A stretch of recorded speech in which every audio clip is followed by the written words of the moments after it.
Satu, tafadhol. Assalamualaikum warahmatullahi wabarakatuh. Alhamdulillah, wassalatu wassalamu ala asrofil anbiya'i wal mursalin wa ala alihi washabihi ajma'in. Sahabat Radio IMSA yang dirahmati Allah, alhamdulillah senang sekali bisa kembali berjumpa dengan Anda di acara mingguan kita Keluarga Samara, kajian keluarga Sakinah Mawaddah Warahmah bersama Radio IMSA. Acara ini dapat Anda ikuti setiap Kamis malam waktu Amerika atau Kamis sore waktu Kanada dan Jumat pagi waktu Indonesia. Untuk episode ini, saya Harry dari stasiun Vancouver, Kanada akan ditemani rekan siar saya Mbak Desi dari Gettysburg, Maryland, dan sebagai streamer malam ini ada Mas Rahmat dari Seattle. Kami bertiga akan menemani Anda sampai tuntas acara nanti.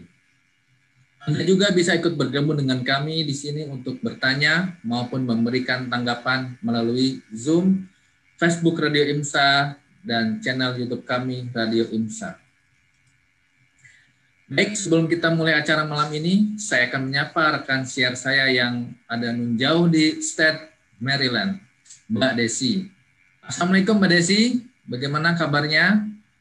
Ya, waalaikumsalam Mas Heri. Ya, alhamdulillah kabar saya baik di Maryland. Ya, cuacanya alhamdulillah tidak terlalu dingin saat ini. Bagaimana dengan di sana Mas Heri? Oh, alhamdulillah. Di Vancouver setiap hari hujan. Kayaknya tahun ini tidak ada hujan salju. Jadi ya alhamdulillah kita nikmati aja cuaca pada pekan-pekan ini. Baik, untuk tema pada hari ini kita masih melanjutkan dari kajian pekan lalu, bagaimana mendidik anak untuk sholat tanpa disuruh. Jadi ini tema yang sangat penting, harus seringkali dibahas oleh kita, sehingga sampai episode kedua ini kita terus mesti menyimak sampai anak kita sholat tanpa disuruh.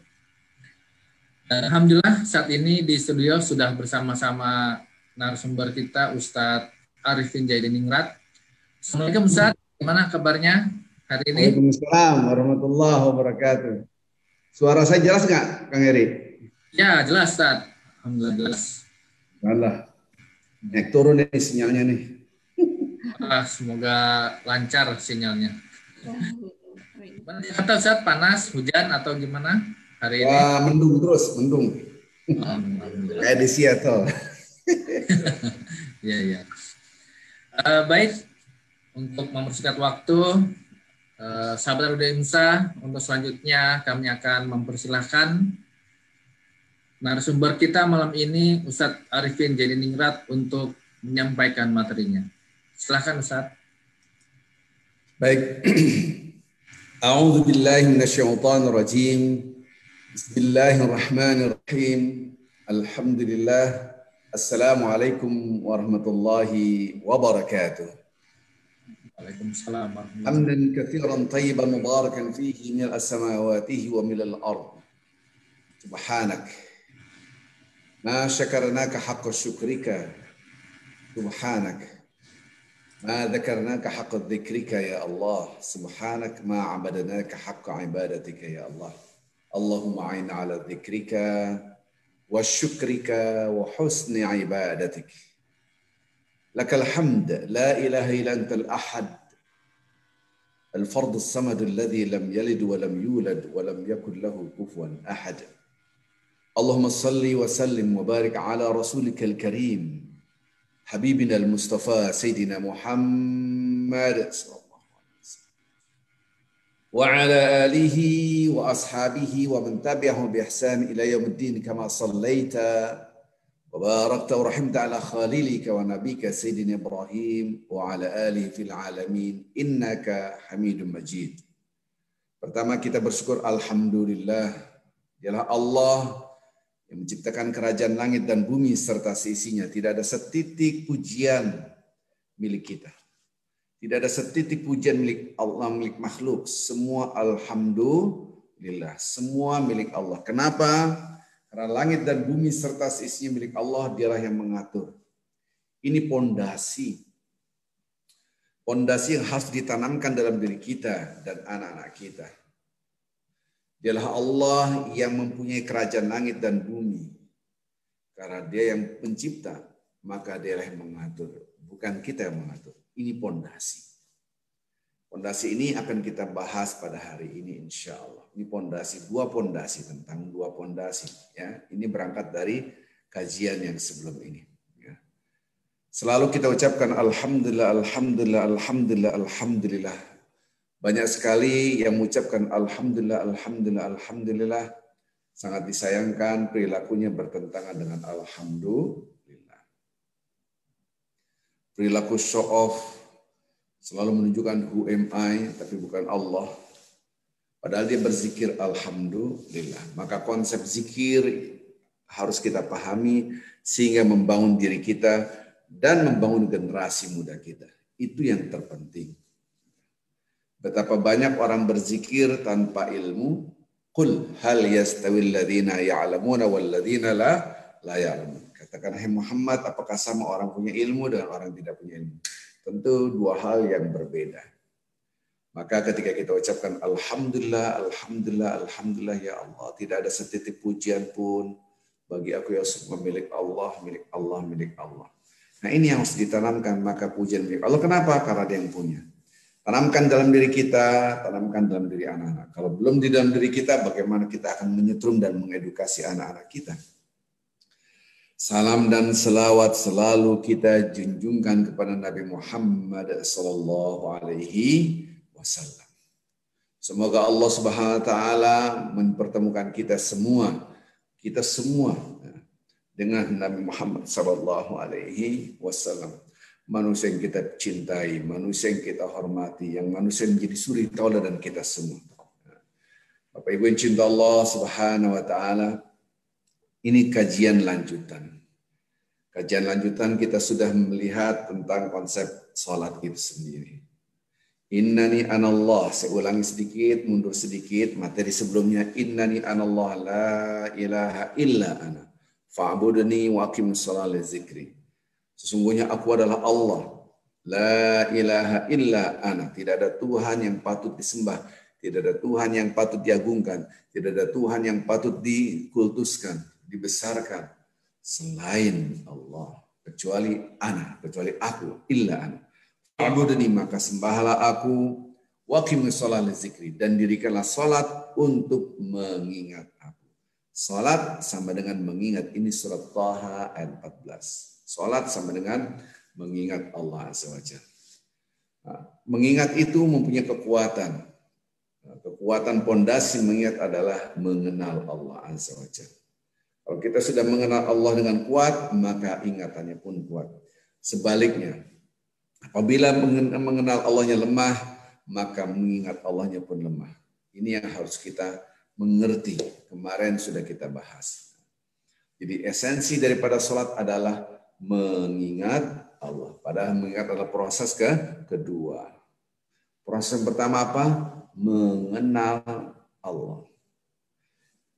Kemarin kita sudah bahas, Bapak Ibu yang cinta Allah Subhanahu wa taala, betapa banyak contoh-contoh yang saya berikan. Tentu ini kajian ini tidak mungkin satu kali, dua kali, harus berulang-ulang ya. Ini pun yang kita gelar di Indonesia ya, di Gelora Bung Karno, yaitu ketika kita berbicara tentang seminar bagaimana mendidik anak tidak disuruh, itu butuh full day. Dari pagi jam 8 kita sudah mulai sampai menjelang asar, habis asar break, kemudian breaknya 2 kali, zuhur dan asar, lanjut sampai maghrib. Ya, nah ini tidak mungkin kita lakukan hal itu di sini, ya, tapi kita mencoba. Oh, ternyata sholat yang kita dirikan ini banyak lemahnya karena lemah mengenal Allah. Ya. Kemudian kita lihat lagi, memang pondasinya ibadah adalah syukur. Syukur ini tidak akan tumbuh kecuali dengan mengenal Allah. Jangankan berbicara kepada anak kita, anak-anak didik kita, diri kita pun kadangkala kurang bersyukur kepada Allah Azza wa Jalla. Kekuatan bersyukur itu adalah di mengenal Allah. Washkuru lillah in kuntum iyyahu ta'budun. Materi yang sebelum ini kita sudah terangkan ya, di dalam ayat Al-Quran. Ibadah itu kalau benar-benar beribadah itu adalah pondasinya adalah syukur kepada Allah Azza wa Jalla. Jadi pondasi syukur, bahkan redaksi Al-Quran summa la'atiyannahum min baini aydihim wa an khalfihim wa an aymanihim wa an syamalihim wa la tajid aktsarahum syakirin. Setan bersumpah di depan Allah, saya akan serang manusia dari segala penjuru, dari depan, dari belakang, dari kanan, dari kiri, diserang dari segala penjuru. Supaya tidak bersyukur kita semua. Itu surat Al-A'raf. Artinya apa? Pondasi ibadah adalah syukur. Kalau diri kita saja malas, gimana anak kita? Kalau dari kita aja, antar aja lah sholatnya. Antar aja lah sholatnya. Ketika sholat cepat-cepat, bagaimana anak kita? Jangan berbicara mendidik dan mendidik anak bagaimana sholat tanpa disuruh. Kita pun butuh motivasi mengenal Allah itu siapa. Ibadah itu yang bagaimana. Tidak ada ketertarikan. Maka itu orang tua tuh harus sudah tertancap kebiasaan sholat malamnya, kebiasaan sholat duhanya. Sekali aja tidak menjalankan sholat malam atau sholat duha sedih. Nah, itu baru. Karena ada di dalam hati ini memang aku harus tunduk kepada Allah Azza wa Jalla. Subhanallah. Ini yang harus kita pahami Bapak Ibu yang cinta Allah Subhanahu wa Ta'ala. Betapa banyak kadangkala kita ini tidak ada ketertarikan sholat tahajud, sunnah ini. Sholat duha, sunnah ini. Apalagi ya sholat. Ini susah untuk nyetrum anak-anak kita. Ya, betapa banyak orang tua harapannya tinggi tapi tidak punya modal. Kayak dagang ya. Ingin untung banyak tapi nggak pakai modal. Modal tuh entah modal materi ataupun pikiran gitu. Kita mau punya harapan kita ya mimpi ya Allah mudah-mudahan punya anak cucu sholat tanpa disuruh. Kita sendiri butuh suruhan orang lain. Ingatkan ya kita sendiri malas, maka yang pertama kali dididik adalah diri kita. Maka materi yang kemarin minggu lalu tentang syukur, bagaimana kita memahami syukur. Kemudian syukur inilah yang disebut dengan syahadat. Oh ya dia. Karena orang itu tidak akan bersyukur kalau belum mengenal siapa Allah. Setelah mengenal, ya Allah, alhamdulillah, ya Allah. Marilah kita pada hari ini kita akan bahas tentang pondasi pondasi pertama. Pondasi pertama ini dahsyatnya luar biasa. Mungkin minggu depan masih pondasi pertama, ya. Mungkin 2 minggu lagi baru pondasi yang kedua tentang bahwasanya Allah akan menghitung semua amal ibadah kita. Jadi ada 2 pondasi. Allah dan akhirat, Allah dan akhirat, Allah dan akhirat, Allah dan akhirat. Kita bahas dulu Allah dulu, ya. Mengenal Allah. Karena orang itu pendekatannya jangan langsung akhirat, jangan langsung ini hukumnya wajib kalau enggak dosa neraka. Benar itu tidak salah. Tapi pendidikan tidak langsung lompatan ke sana, gitu. Tapi mengenal Allah, bahkan menjadi pondasi negara Republik Indonesia. Yaitu ketuhanan yang Maha Esa. Maka itu saya terkaget-kaget, ini mohon maaf sedikit keluar ya. Terkaget-kaget ada surat kebersamaan SKB surat kebersamaan bersama menteri dalam negeri, menteri pendidikan, menteri agama. Asli ini bau komunis ya, asli aroma komunis. Kenapa? Ini Menteri Pendidikan tidak mengerti. Coba Anda buka lagi tujuan pendidikan di negara Republik Indonesia ini. Yang pertama adalah menjadi orang yang bertakwa kepada Tuhan yang Maha Esa. Kemudian yang berakhlak mulia. Kok tiba-tiba bikin aturan tidak boleh berseragam yang bermotif agama. Padahal negara Republik Indonesia berdasarkan Pancasila dan ada ketuhanan yang Maha Esa. Nomor 1 pendidikan Republik Indonesia itu ketakwaan kepada Tuhan yang Maha Esa. Kemudian berakhlak mulia. Bagaimana akhlak mulia kalau kita membuang cara berpikir agama, dibuang. Nggak pakai agama-agama. Ini berbau apa? Namanya berbau komunis. Inilah bahayanya kalau orang tidak mengerti agama, tidak mengerti akhlak, menjadi pemimpin. Jadi kritikannya harus dipahami oleh Menteri Agama, Menteri Pendidikan, plus dengan Menteri Dalam Negeri. Asli ini sangat memukul saya gerah sekali ya. Ini pemahaman komunis yang menjadi surat kebersamaan. Kita balik lagi, kita ini nomor satu adalah ketakwaan kepada Allah, yaitu bagaimana mau bertakwa kalau kita tidak mengenal Allah. Yang kedua, berakhlak itu bukan hanya hubungan kita dengan manusia. Kalau kita malas sholat, itu akhlak kita tidak mulia. Jadi bukan hanya akhlak itu, Muhammad, respect everyone. Tapi please, you have to respect your God, yourself, everyone and everything. Kalau orang sholatnya cepat-cepat, rukunya cepat, sujud cepat, itu tidak punya akhlak. Iya, dia sholat tapi sholatnya cepat, itu tidak punya akhlak sama sekali. Maka itu kenapa? Karena dia belum mengenal Allah. Dia udah sholat tapi belum mengenal Allah. Bapak-bapak, ibu-ibu, ingat ada hadis yang mengancam kita. Ada orang sholat 60 tahun tidak diterima sholatnya. Na'udzubillah min dzalik. Kenapa? Hadis Rasulullah menjelaskan karena rukunya tidak sempurna, atau sujudnya tidak sempurna, atau dua-duanya tidak sempurna, atau salah satunya tidak sempurna. Rukunya cepat sekali. Bahasa hadis yang lain mencuri sholat. Mencuri sholat ini artinya adalah haknya Allah Anda ambil. Kalau Anda sholat dengan tumakninah pelan-pelan. Bismillahirrahmanirrahim. Alhamdulillahirrahmanirrahim. Dinikmati. Ketika ruku, Subhan Rabbil Azim. Pelan-pelan. Subhan Rabbil Azim.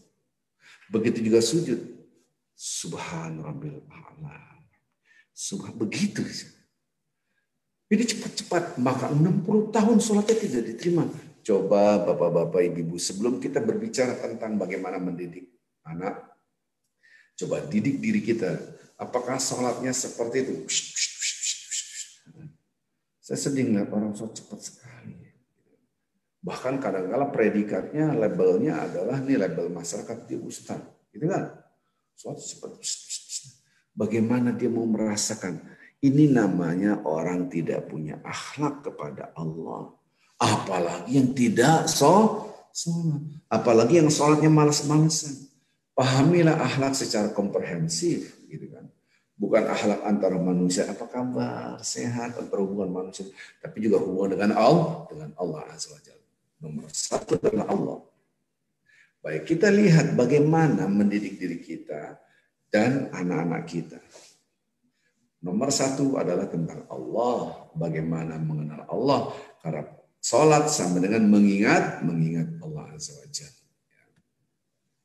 Baik, Bapak Ibu yang cinta Allah Subhanahu wa taala, mengenal Allah. Maka ayat yang pertama kali itu adalah Iqra bismi rabbikal ladzi khalaq. Bacalah atas nama Tuhanmu. Kalimat baca bukan membaca A, B, C, D, alif, ba, ta, bukan. Tapi berpikir, deep thinking. Dan ini berlaku untuk semuanya.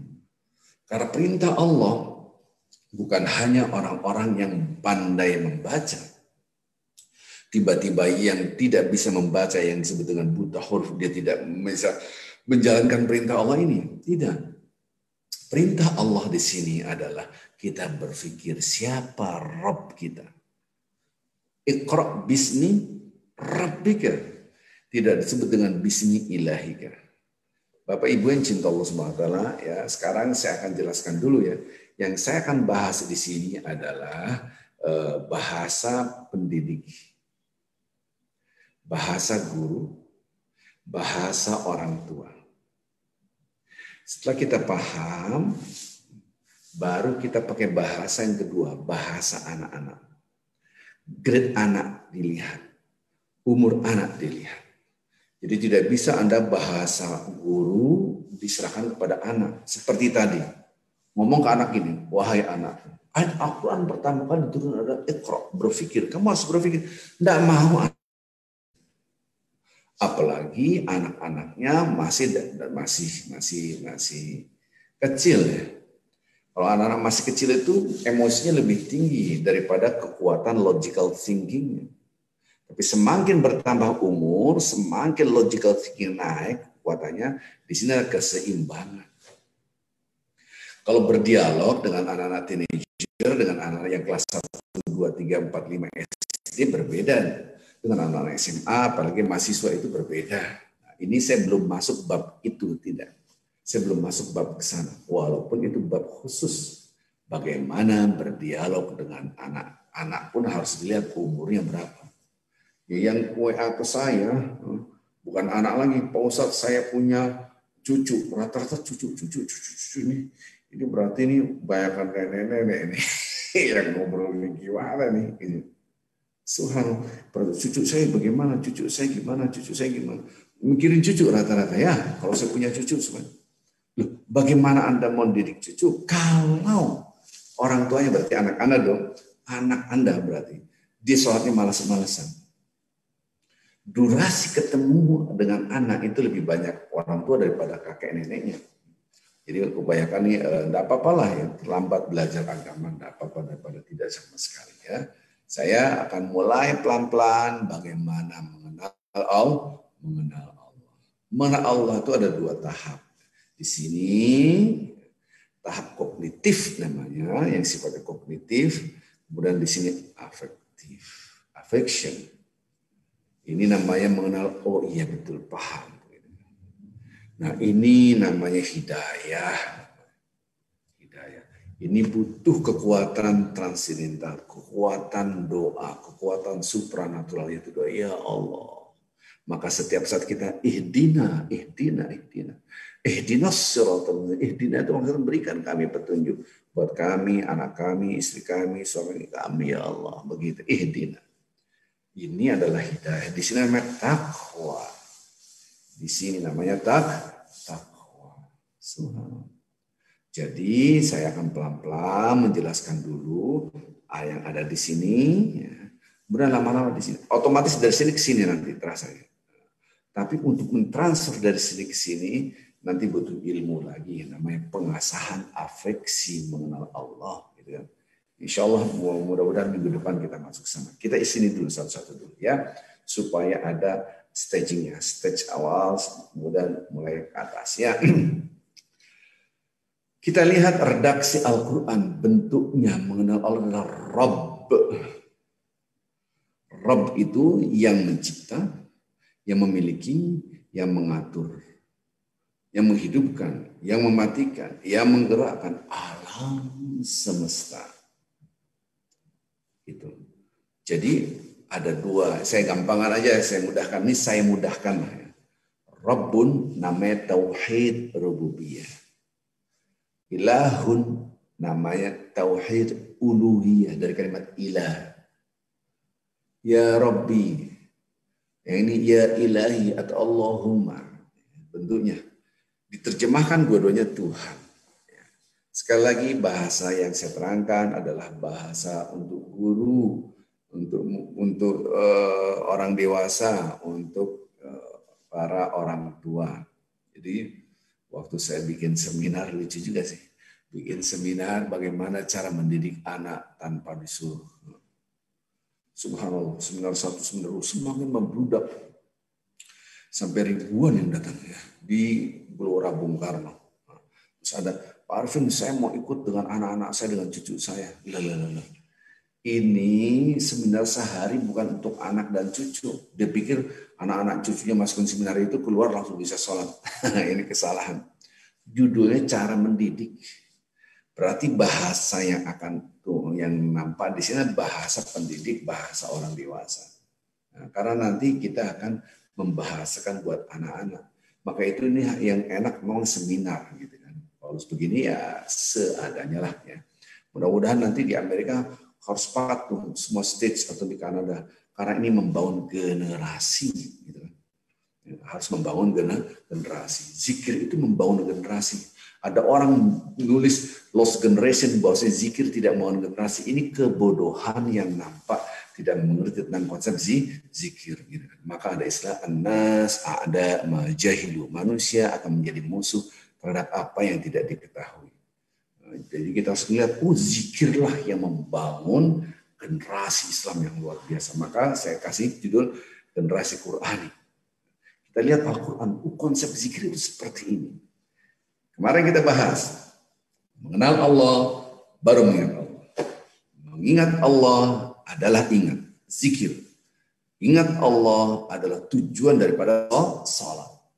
Redaksi Al-Quran, dirikanlah salat, wa aqimis shalah lizikri. Dirikanlah salat untuk mengingat aku.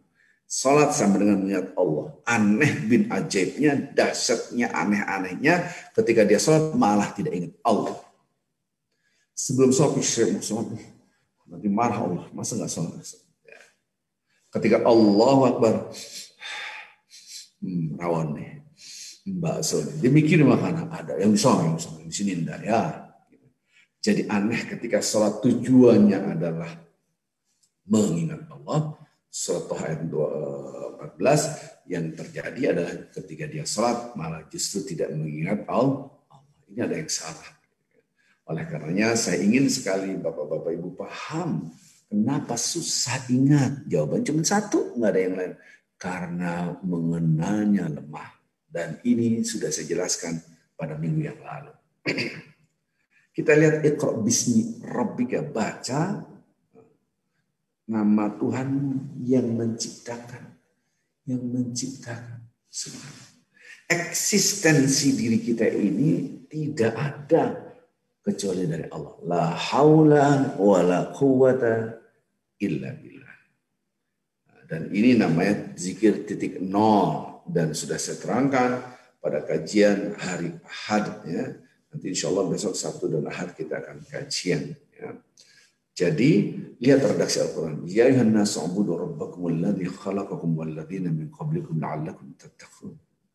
Ini dahsyat. Tapi kalau Anda buka Quran, apaan Ustaz? Saya lihat nih. Biasa aja, nggak ada yang aneh. Kenapa? Karena tidak mengerti redaksinya. Karena Anda baca biasa-biasa aja. Ini surat Al-Baqarah, Bapak-Bapak Ibu. Ketika kita lihat, ya ayuhan nas, hai manusia, ubudu rabbakum, sembahlah Tuhan. Alladzi khalaqakum walladzina min qablikum. Orang-orang, yaitu dialah Allah yang menciptakan kalian dan orang-orang sebelum kalian. Ini Al-Baqarah ayat 21. Coba Anda lihat Al-Baqarah ayat 21. Saya terjemah, wahai manusia, ya ayuhan nas, ubudu, sembahlah Tuhan, rabbakum alladzi khalaqakum, yang telah menciptakan kalian dan orang-orang sebelum kalian agar kalian bertakwa. Datar, biasa aja, apa yang spesial. Coba dengan deep thinking, dengan berpikir mendalam.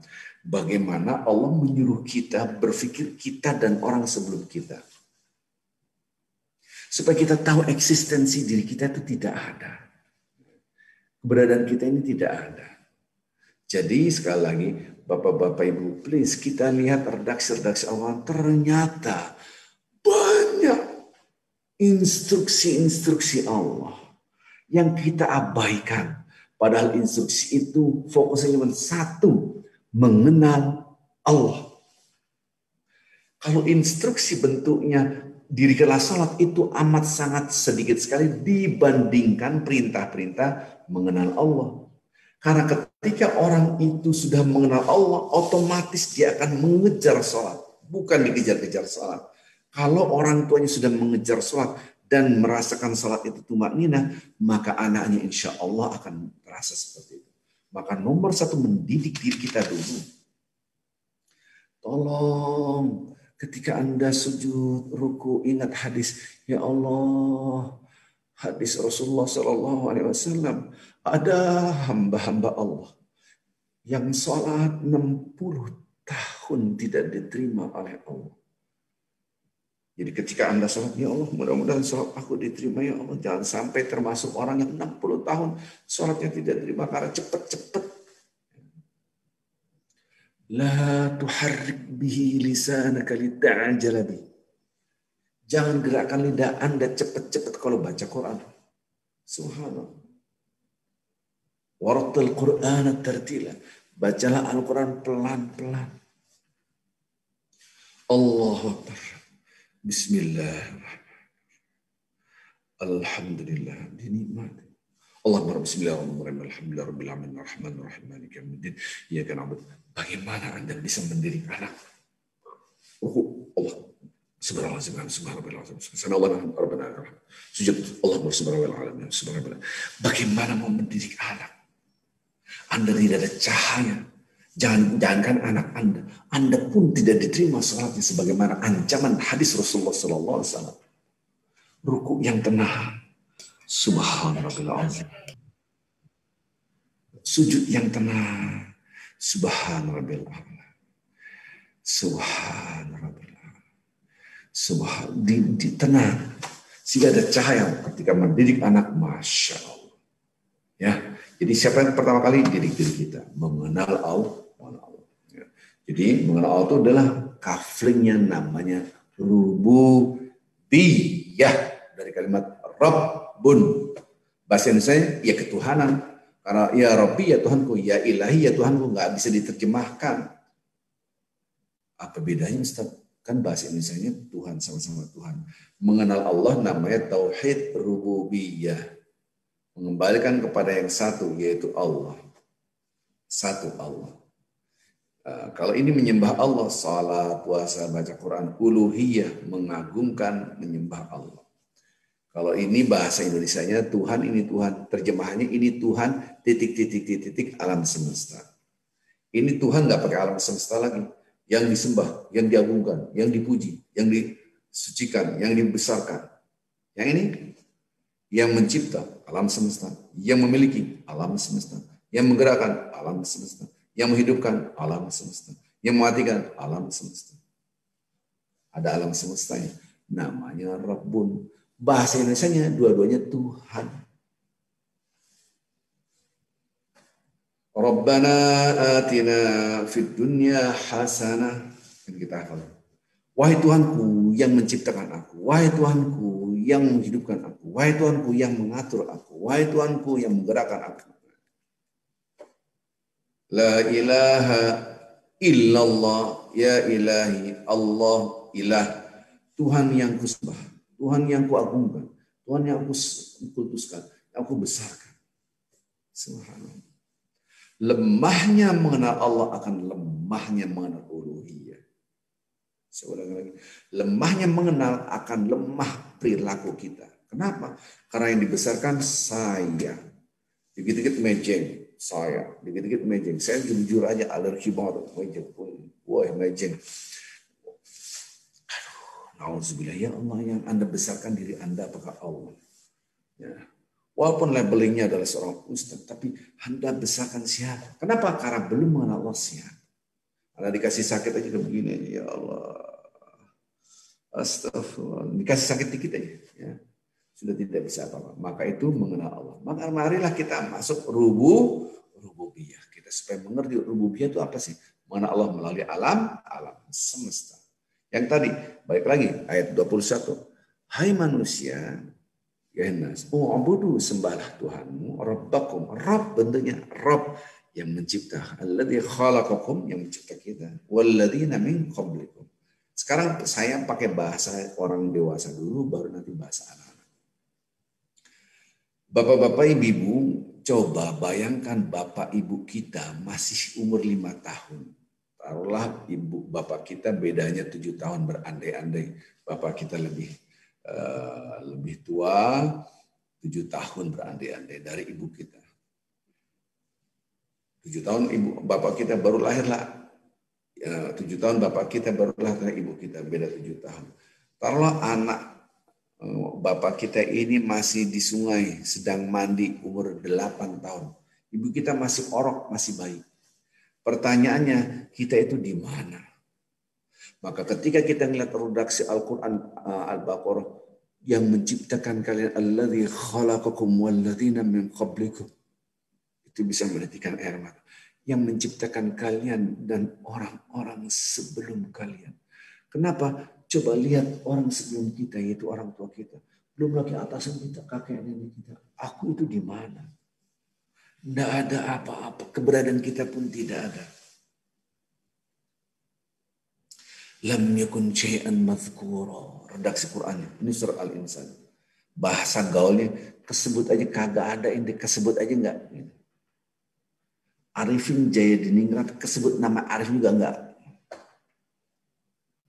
Tapi yang aneh ketika kita hidup membesarkan nama Arifin, nauzubillah.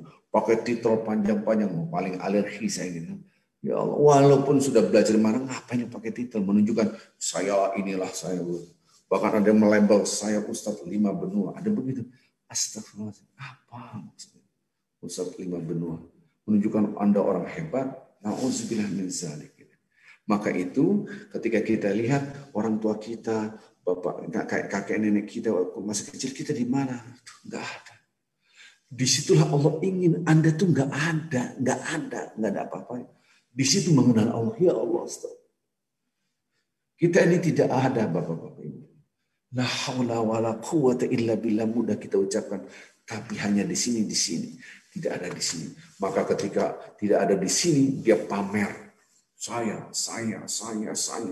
Menunjukkan saya terus. Nauzubillah min dzalik. Maka itu saya ini jadi curhat. Jujur kalau ada flyer terus ada wajah saya itu paling benci saya sebenarnya. Karena kadang-kadang masjid-masjid bikin itu. Pak Arifin jadi aduh, itu gelisah, takut nanti di akhirat berbeban. Setan itu gampang masuknya, bisikan, oh kamu orang hebat, nauzubillah. Ini mengerikan sekali. Tapi ada orang senang sekali, who am I. Ada yang salah hati. Maka itu ketika kita menciptakan kalian dan orang-orang sebelum kalian. Kita itu nothing. Subhanallah. Sekarang bahasa buat anak-anak. Tergantung anaknya umur berapa. Supaya mengenal kita itu tidak ada apa-apanya, hanya Allah. Cara gimana? Saya anak-anak kita yang masih kecil-kecil. Nih lihat. Waktu papa masih papa atau bapak ataupun abah atau apa namanya saya nggak tahu. Dedi atau siapa lah gitu kan. Nih ketika ayah masih umur sekian nih. Aku di mana? Tanya. Kamu di mana? Belum lahir dah. Baru dia, kamu belum lahir, belum ada. Siapa yang menciptakan kamu? Kalau bukan Allah. Yang aneh kita itu susah sholat, malas pada Allah. Baru di situ dialog, tergantung umurnya. Melalui foto-foto adalah tools. Hanya jembatan untuk memudahkan cara berpikir, deep thinking siapa diri kita. Itu baru satu ayat. Ayat Al-Quran tentang ini banyak sekali. Gitu. Subhanallah, ini baru satu ayat. Ada naik mobil, jalan-jalan.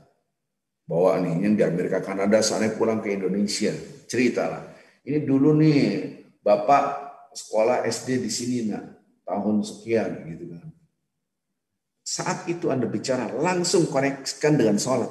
Maksudnya bukan sholatnya, maka sholatnya nggak ada hubungannya. Tapi redaksi Al-Quran Anda terapkan Al-Baqarah 21 tadi. Mengenal Allah, eksistensi diri kita. Kalau Bapak dulu SD, kamu di mana ya? Ya nggak ada lah, apalagi dia udah SMA. Lebih mudah lagi. Kenapa? Semakin berumur, semakin ininya lebih matang sebetulnya. Nah, otak kita ini berbicara tentang Tuhan, tentang Allah, tentang rububiyah, mengenal Allah melalui alam semesta. Oke, so dapat. Tauhid rububiyah adalah mengenal Allah melalui alam semesta dengan berpikir mendalam. Itulah yang disebut dengan asy-syahadah. Itu yang syahadat. Baru salat, kan syahadat dulu baru salat. Itulah yang disebut dengan asy-syahadah. Saya ulang lagi. Tauhid rububiyah adalah mengenal Allah, kenalan sama Allah melalui alam semesta dengan deep thinking, mikir. Cerita lagi Anda jalan-jalan, nah ini dulu di SMP Bapak di sini suka dulu main bolanya di sini dulu Bapak dulu masih. Atau Anda kuliah, wah waktu kuliah di sini. Bapak belum ketemu Ibu, belum. Ibu kamu masih SMP kali. Nah, Anda bisa berbicara seperti itu. Nah, terus kamu di mana? Ya belum lahir. Nah, disitulah langsung masuk. Jadi mengajar sholat itu bukan nunggu azan Allah, ayo sholat, nah jangan begitu. Di obrolan ketika kita makan, ngobrol sama anak-anak lagi jalan, di situ kita masuk. Masuk kemana? Masuk mengenal Allah melalui alam semesta. Ini baru satu ayat. Belum lagi ayat-ayat yang lain. Kamu cerita lagi.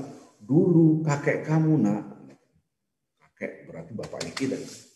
Itu dulu sekolahnya di sini. Bapak belum ada? Belum lah. Nenek kamu juga belum ada, apalagi bapak. Terus semakin iya nggak ada apa-apa. Apalagi kita zaman sekarang foto-foto zaman dahulu coba lihatin, ya Allah, kamu nggak ada. Anak saya yang paling kecil aja ketika, kok aku nggak ada sih? Aku di mana Pak? Maksudnya. masih SD dia masih kecil. Ya, kamu belum lahir kok Pak? Aku nggak diajak sih Pak. Kamu belum lahir, belum lahir. Disitulah baru kita merasa nol, nggak ada. Nah, titik nol inilah yang kita tumbuhkan setiap saat. Sehingga kita ada rasa syukur. Ada rasa syukur. Maka kita banyak tidak bersyukur karena kita merasa punya hebat. Oh saya hebat. Dengan harta, oh saya punya duit, saya punya rumah, saya punya kendaraan. Justru nikmat inilah sehingga tidak bersyukur. Padahal ini semua dari Allah. Kadang-kadang di titel saya ini, saya sebagai ini. Astagfirullahaladzim, ngeri. Saya itu kadang-kadang ngeri. Mengerikan gitu. Tadi ada yang narik, Pak Ustadz, nanti Ramadan ada tayangan di televisi di stasiun bla bla bla, stasiun swasta televisi akan mengangkat ustadz-ustadz yang berjuang di pedalaman. Astagfirullahaladzim, yang lain ini berbahaya. Kenapa? Rusak akhirat saya nanti. Kenapa membesarkan HUMA? Saya dai pedalaman. Ngapain? Nauzubillah semua nauzubillah. Kenapa kita ini nothing? Anda besar dari lahir sampai besar, dari lahir sampai besar sampai wafat, cuma satu yang dibesarkan Allah. Itulah fungsi zikir. Maka banyak orang tidak mengerti konsep zikir, di underestimate terhadap zikir. Sampai mengatakan Ustaz cuma bisa zikir, tidak bisa menyebabkan lost generation. Ini apa nih tulisan? Tidak mengerti tentang konsep zikir. Zikir itu membangun akhlak. Fadhkuruni adzkurkum. Ingat Allah maka Allah ingat kita. Apa ketika Allah ingat kita? Kita diatur, akhlaknya diatur, tutur kata diatur. Karena Allah ingat kita. Ini janji Allah. Karena permasalahan konsep zikir dan lemah, karena mengenalnya lemah. Coba lihat satu ayat ini aja udah. Ya Allah. Maka redaksi Al-Quran, lam yakun syai'un madhkura. Manusia itu disebut juga tidak ada. Nama kamu Arifin Jadiningrat. Kamu lahir tahun berapa? 69. Kakek kamu dulu pada tahun 20. Wih, kamu di mana? Enggak tahu. Kesebut juga kagak. Bapakku juga belum dilahirkan. Apalagi saya. Apalagi kesebut juga enggak. Baru kita, ya Allah, la haula wala quwwata illa billah. Jadilah orang tawadhu. Baru dari satu ayat. Maka menyembah Allah supaya kita sadar Dia yang mencipta kalian dan orang-orang sebelum kalian. Ini baru satu ayat. Belum lagi ayat-ayat yang kalla innal insana la yadgha ar-ra'ahu istaghna. Sungguh manusia sampai dalam kali. Sungguh. Manusia melampaui batas karena dia merasa punya, padahal bukan ada yang kita miliki. Termasuk tubuh kita dari ujung rambut mata ini semua. Ini kita miliki tidak. Merasa memiliki inilah masalah besar. Sehingga orang itu malas sholat. Tidak taat kepada Allah. Tidak beranjak untuk sholat. Karena tidak mengerti siapa diri. Saya tidak bicara anak. Bicara diri kita. Ini tangan milik saya. Mata milik saya. Telinga milik saya. Saya bisa berbicara. Pikiran kita ini di otak ini milik saya. Saya berpikir karena saya pinter. Orang-orang tahu saya pinter. Nah disinilah rusaknya akidah. Orang merasa, apalagi orang-orang ngasih label. Ustaz. Imam besar, apalagi saya sebagai apa? Doktor, ini apa ini? Ini merusak hati kita. Padahal Al-Quran dari baru pertama sampai akhir itu mengembalikan manusia Anda tuh nothing, yang besar itu Allah, besarkan Allah. Maka Al-Quran itu sendiri, inna nazzalna dzikra. Kita turunkan Al-Quran. Al-Quran pun namanya zikir. Namanya Al-Quran, inna nahnu nazzalna dzikra. Kami turunkan zikir. Maksudnya Al-Quran Karim. Ya insan, kemarin kita sudah bahas. Ma gharraka bi rabbikal karim alladzi khalaqaka fasawwaka fa'adalak fi ayyi suratin ma syaa. Ini poin pondasi pertama. Baru masuk pondasi kedua. Kalla bal tukadzibuna biddin. Nanti saya bahas pondasi kedua nanti. Pondasi satu dulu. Allah, pondasi kedua adalah akhirat. Allah dulu. Kita bahas Allah dulu. Hai manusia, ya insan, hai manusia. Ma gharraka bi rabbikal karim. Kok lupa Allah yang Maha Pemurah, yang Maha Ngasih? Kok bisa? Apa sih yang menyebabkan kamu lupa Allah? Maka itu pernah saya tanya ke jemaah. Banyakan mana Orang yang ujiannya lulus dengan nikmat atau dengan kesengsaraan. Kan hidup itu ujian Bapak-bapak Ibu. Garis hidup itu ujian. Alladzi khalaqal mauta wal hayata liyabluwakum ayyukum ahsanu amala. Memang hidup itu ujian. Ujian itu cuma dua. Wa balawna bil hasanati was-sayyi'ati. Dan kami uji mereka dengan nikmat dan kesengsaraan.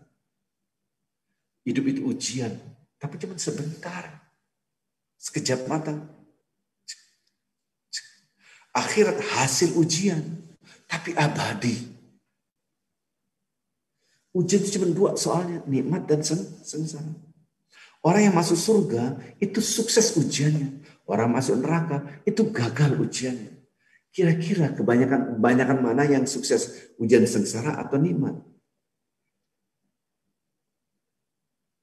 Ujian sengsara atau nikmat? Dan ternyata kebanyakan orang sukses itu di ujian sengsara. Kebanyakan orang gagal ujian itu dengan nikmat.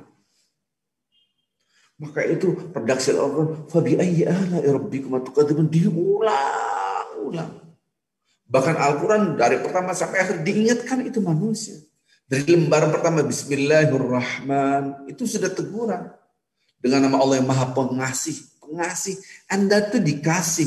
Nggak ada yang Anda punya, dikasih. Saya naik mobil, apa yang saya banggakan? Orang mobil juga dikasih. Dikasih orang mobil saya. Bukan punya saya, dikasih. Saya pakai ruangan ini. Keren banget ruangannya. Itu dikasih, pinjemin. Bukan punya saya. Jangankan itu, tubuh Anda pun dikasih. Maka redaksi Al-Quran, ma ghurraka bi rabbikal karim. Ini dikasih semua. Hidung ada dikasih, ini dikasih. Nggak ada yang kita punya. Maka manusia ketika dibentur, boom! Inna lillah. Baru dia sadar, semuanya kami milik Allah. Kemarin kemana aja. Maka ketika kita, ya insan, ini surat Al-Infitar, nanti buka surat Al-Infitar. Hai manusia, kok lupa kepada Allah yang karim? Kan itu yang maha ngasih, maha pemurah, karim. Alladzi khalaqaka, yang menciptakan kamu. Ini dari diri kita sendiri. Ya Allah. Subhanallah. Ini semua dari Allah. Tidak ada satupun yang kita punya. Nggak ada. Wassubhi dzatan nafas. Kemarin kita udah singgung. 0,5 detik yang sibuk. 300 juta sel paru-paru kita aktif mengolah oksigen. Dikeluarkan yang racun, karbon dioksida. Dikeluarkan lagi, ambil lagi yang bagus, dikeluarkan yang tidak bagus. Dikeluarkan yang beracun, dikeluarkan. Maka itu kalau Anda ada makanan panas, minum panas, nggak boleh ditiup. Karena itu beracun. Subhanallah. Begitu Allah mengatur. Ya insan ma gharaka bi rabbikal karim alladzi khalaqahu. Ini semua dari Allah, apa yang kita punya. Tubuh kita yang menciptakan Allah. Fasawwaka fa'adalak. Begitu keseimbangan, begitu sempurna Allah menciptakan tubuh kita. Dari ujung rambut sampai ujung kaki sempurnanya luar biasa. Wat-tin was-zaitun wa tur sinin wa hadzal baladil amin. Laqad khalaqnal insana fi ahsani taqwim. Kita ini diciptakan yang terbaik, ahsan. Dibanding dengan syaitan mah kita jauh masih bagus. Dibanding dengan binatang masih bagus kita. Karena ahsan taqwim, sebaik-baik ciptaan kita ini terbaik. Malaikat pun disuruh sujud, usjudu li Adam. Jadi ketika kita melihat tubuh kita, disitulah mengenal Allah melalui tubuh kita. Kita ngelihat foto kita, ya Allah. Maka itu saya tidak setuju pemahaman foto atau haram, turunin haram. Karena hadisnya halo, hadis-hadis tentang mengharamkan foto itu maksudnya adalah Anda mengkultuskan menyembah berhala. Dulu orang-orang dulu gambar itu jadi tahun disembah. Orang-orang yang seniman-seniman gambar-gambar itu dia menjadikan manusia-manusia ini disembah, maka haram, maka malaikat tidak akan masuk. Itu konteks dalil-dalil yang mengharamkan gambar. Loh, kalau Anda mengharamkan gambar, nggak ada gambar, haram, Pak Ustaz, haram. Anda punya KTP, Anda punya laptop, Anda melihat TV, Anda pakai internet, semua itu gambar, semua gimana menjadi haram? Ini pemahaman-pemahaman yang memudahkan orang salah neraka surga, neraka surga. Ini berbahaya sekali. Baik lagi tadi, ketika kita ngeliat foto kita, ada bapak kita, ada kakek kita. Ya Allah, ya Rabbi. Nah sekarang kakek kita udah nggak ada, bapak kita nggak ada. Kita pun nanti akan seperti itu. Nah ini pondasi kedua tentang akhirat. Nanti pondasi kedua tentang akhirat. Nah ketika kita melihat tubuh kita, ya Allah, dari yang tidak ada menjadi ada. Kemudian khalaqaka fasawwaka fa'adala. Dia menciptakan kita dari yang tidak ada, yang menciptakan begitu sempurna dan begitu imbang. Kita megang yang panas cepat sekali. Subhanallah. Manusia itu harus paham betapa Allah menciptakan dahsyatnya luar biasa. Bahkan redaksi Al-Quran ini keseimbangan mendengar, melihat luar biasa. Qul ara'aytum in akhadallahu sam'akum wa abasarakum wa khatama ala qulubikum na'udzubillahi man ilahun ghairallah ya'tikum bih. Ini surat Al-An'am ayat 46. Ditantang, coba mikir kalau bahasa saya. Redaksi Al-Quran, qul ara'aytum, katakan hai Muhammad, apakah Anda tidak memperhatikan, tidak berpikir kalau Allah mencabut pendengaran kita, penglihatan kita, sam'akum wa abasarakum, diambil ini.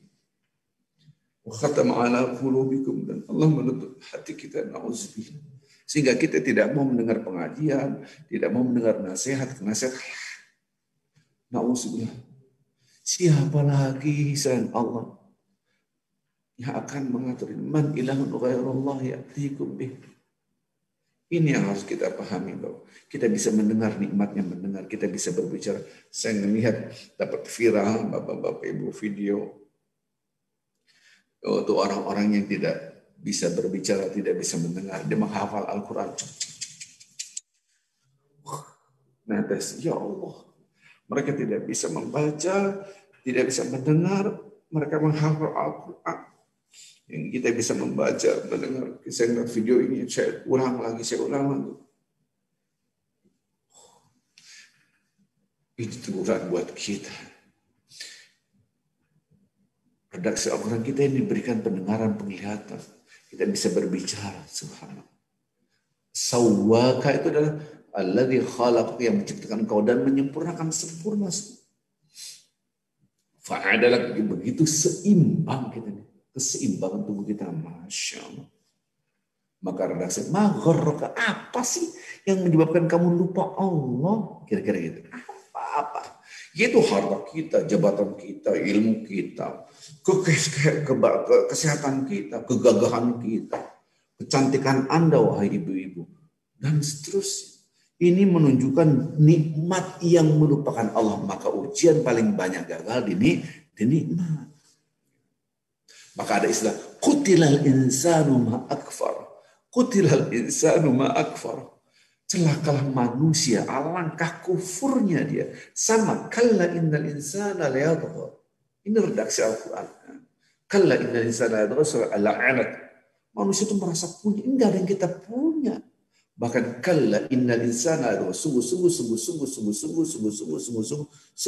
manusia melampaui batas karena merasa punya. Habis ceramah ini, bapak-bapak, ibu bercermin, ini bukan milik aku, ini dari Allah. Lihatlah rumah Anda, anak-anak Anda, istri Anda, kendaraan Anda. Bukan milik Anda, itu semua milik Allah. Nah, kalau Allah akan mencabut, masuk pondasi kedua tentang akhirat. Anda mau apa? Nggak ada yang kita mau. Maka kutilal insan, celaka manusia. Ma'akfar, dia tutup. Kafar itu, kufur itu nutup. Jadi begini, kalau saya lihat, kalau Anda, ini milik aku, ini milik aku. Jadi begini itu. Kalau ini dibuka, ini milik Allah. Jus kepada Allah. Maka orang yang kufur, kafir tutup. Orang yang bersyukur, kufur, syukur. Kufur, syukur. Maka syukur adalah pondasi ibadah. Semua dari Allah. Maka washkurulillah. Bersyukurlah kepada Allah. Kalau kalian benar-benar beribadah kepada Allah. Maka dialog kita dengan anak caranya. Nah, kita ini apa? Pendengaran kamu. Jadi ketika ini pernah saya praktekkan, anak saya masih kecil waktu itu ya, lagi nonton Dora, dia nggak mau. Sholat bentar, Pak, ada Dora. Coba mata kamu pejamkan. Kelihatan nggak Dora? Allah yang ngasih mata. Nah, masa kamu nggak mau bilang terima kasih? Subhanallah. Inilah dari kecil. Jadi bahasa kita yang kita dialog ini harus dibedakan dengan bahasa anak. Intinya adalah diulang-ulang. Nanti kita dari sini ke sini apa? Nanti ada teori namanya pengasahan afeksi. Sampai redaksi al-qutil insanu ma'akfar min ayyi syai'in khalaqa. Ini kadang-kadang Bapak Ibu yang cinta Allah Subhanahu wa taala. Ya, ini nasihat buat diri saya gitu kan. Jangan sampai ada kesombongan di dalam hati kita. Bersihkan hati kita dari karatnya hati ini. Hati ini bisa berkarat, hadis Rasulullah SAW. Bahkan Allah Subhanahu wa taala mengingatkan kita min ayyi syai'in khalaqa. Allah nanya, manusia, kamu emang sebetulnya diciptakan oleh Allah dari apa? Coba. Min nutfatin khalaqahu faqaddara. Anda itu diciptakan dari setetes air mani. Coba bayangkan. Nggak usah bicara air mani, mohon maaf bahasa saya ini mungkin nutfah itu air mani. Seandainya kita baru duduk nih, air apa ya? Di otak kita langsung negatif, air itu. Bahasa air apa ya? Anda ketakutan. Ingat siapa? Jangan-jangan air. Apabila apalagi nauzubillah ini ekstrim bahasanya. Kita mau duduk di kursi jalanan terus ada air mani, kira-kira ada jijik enggak? Oh jijik. Ada apaan? Siapa lagi ngeluarin air mani di sini? Manusia mimma immahin, redaksi Al-Quran. Engkau diciptakan dari air yang hina. Hina itu mahin bahasa Arab. Jadilah bahasa Indonesia. Supaya kita sadar, drink saya. Gampang tersinggung, gampang menunjukkan inilah saya. Ini apa? Sampai, manusia kok Anda lupa? Qutil insanu ma'akfar. Min ayyi syai'in khalaqa. Min nutfatin khalaqahu faqaddar, dari setetes air hina, dari setetes air mani. Kemudian Allah yang menentukan Anda. Lama-lama sekian bulan di dalam perut ibu. Tsummas sabil yassar. Kemudian Allah memudahkan keluar dari rahim ibu kita, keluarlah dari tempat kita keluar ketika kita dilahirkan oleh ibu, dimudahkan. Kita sadar siapa kita, nothing. Semua amadahu fa'akbar. Kemudian pada akhirnya manusia akan mati lalu dikubur. Ini penting sekali. Anak-anak saya masih kecil, selalu saya ngomong, dunia ini cuma sebentar. Bisa jadi kalian mati duluan ataupun bapak duluan atau yang tahu ini cuma sebentar. Itu nanti pondasi kedua, yaitu tentang akhirat. Jadi ada dua pondasi, Allah dan hari akhirat. Ini yang saya akan ajarkan gimana cara menanamkan. Jadi maka itu kita kadang-kadang malas mendirikan sholat, malas menjalankan perintah Allah. Maka ada ketika orang itu dikumpulkan di akhirat. Kalla lamma yaqdi ma amar.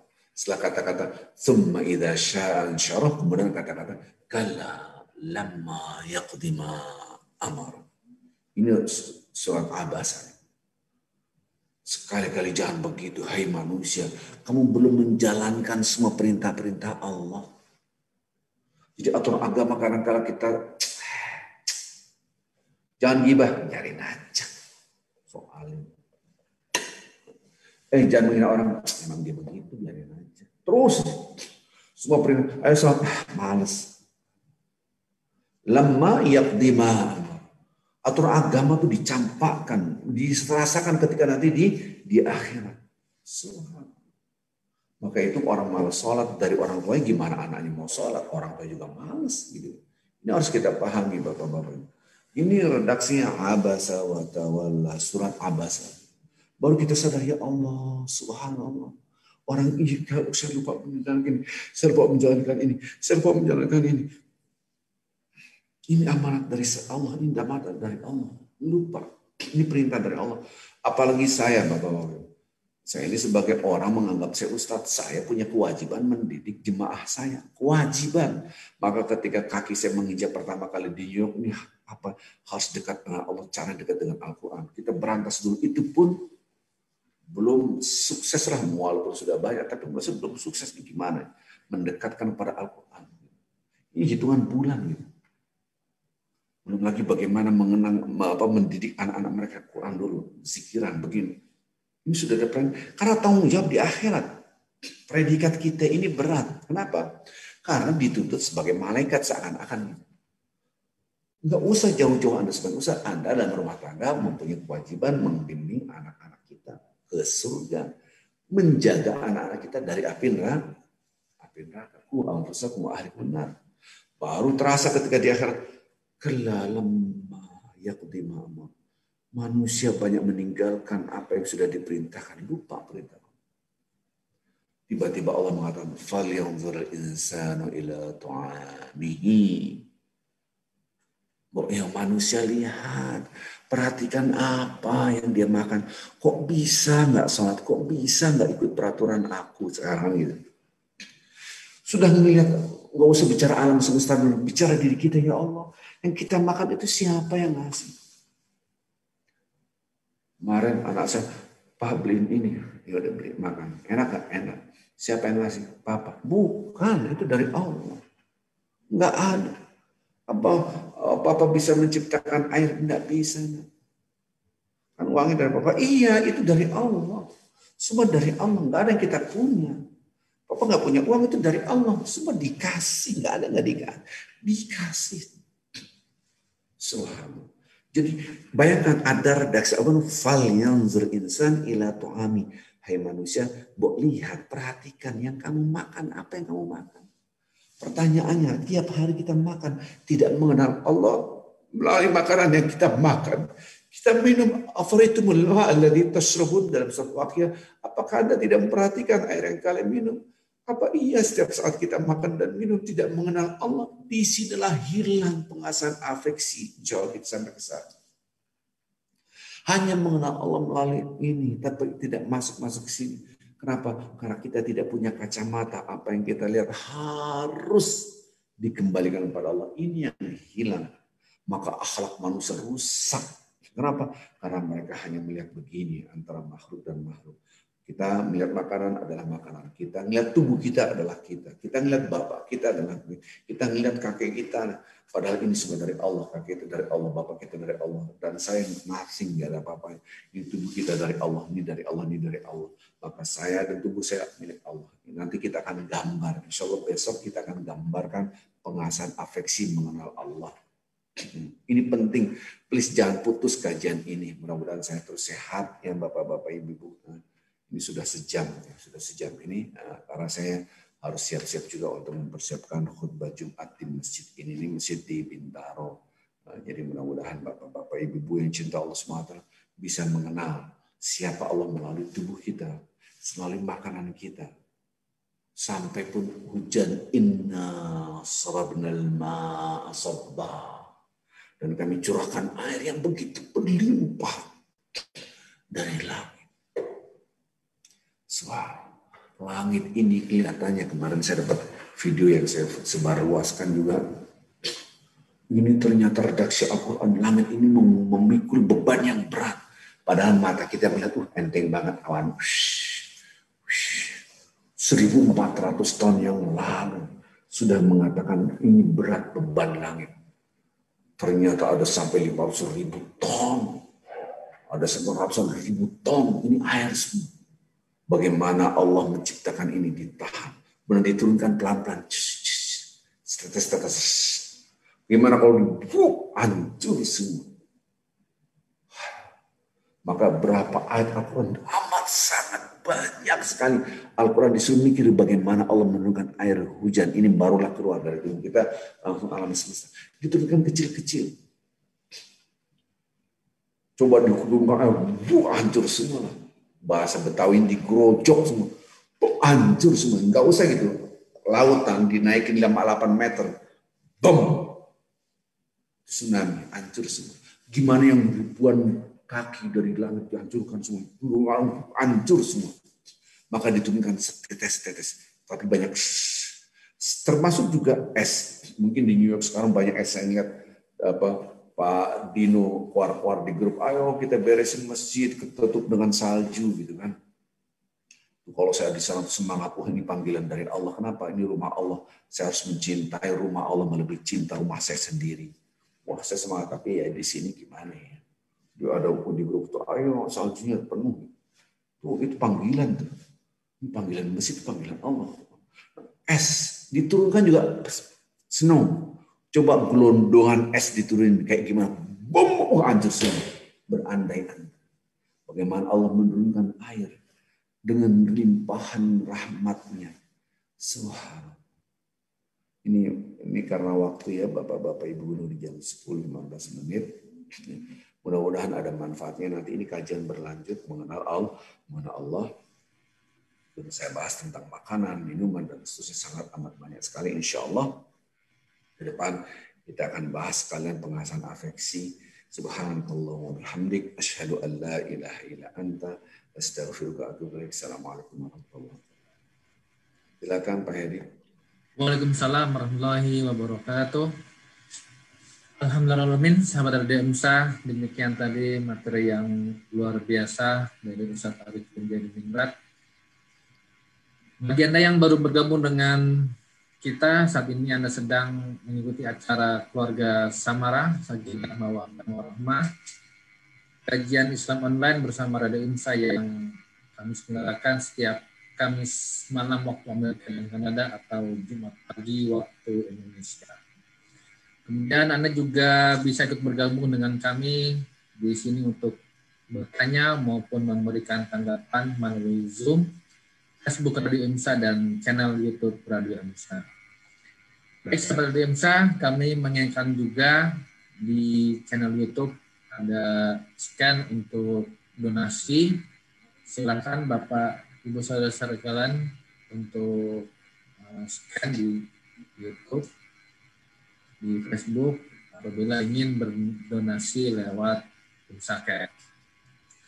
Baik, Mbak Desi, bagaimana bisa lihat pertanyaan, atau kami persilakan kepada para sahabat Radio Unsa untuk bertanya apabila ada yang ingin menanyakan tentang materi bagaimana mendidik anak untuk sholat tanpa disuruh. Baik, Mbak Desi, bisa dilihat pertanyaannya? Iya, dari Zoom belum ada, mungkin dari ini tempat lain ya ada yang bertanya. Bagaimana mengajarkan anak sholat supaya bisa tertanam dengan baik, dan karena anak-anak masih kadang-kadang suka serius, kadang-kadang suka main-main, Ustaz. Nah, umur berapa ini? Ada umurnya nggak? Ada umur 5 tahun. Wah, gampang. Bapak Ibu, lihat bahasa anak umur 5 tahun itu rasa lebih penting daripada logika. Jangan sok ilmiah, jangan berat-berat begitu. Umur 5 tahun, jangan salah, anak-anak lari nggak serius, dia nangkep.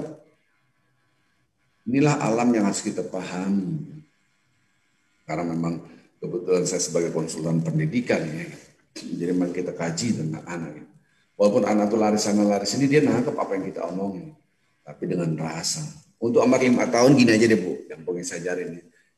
Bapak Ibu, banyak-banyak meluk sama cium. Banyak-banyak muji anak, panggil puji, panggil puji, panggil puji, panggil puji. Jangan panggil puji, bukan begitu, jangan salah. Makan masker, makan masker. Panggil puji, panggil puji, panggil. Ini kamu cantik banget, nak. Sini, sana nama. Risa sini, gitu. Apa? Kamu cakep ya. Panggil, kenapa? Kita masukkan ini. Setiap dipanggil orang tua, aku senang. Itu dulu. Namanya Aisyah. Aisyah sini. Apa ya? Ada apa? Udah ketakutan.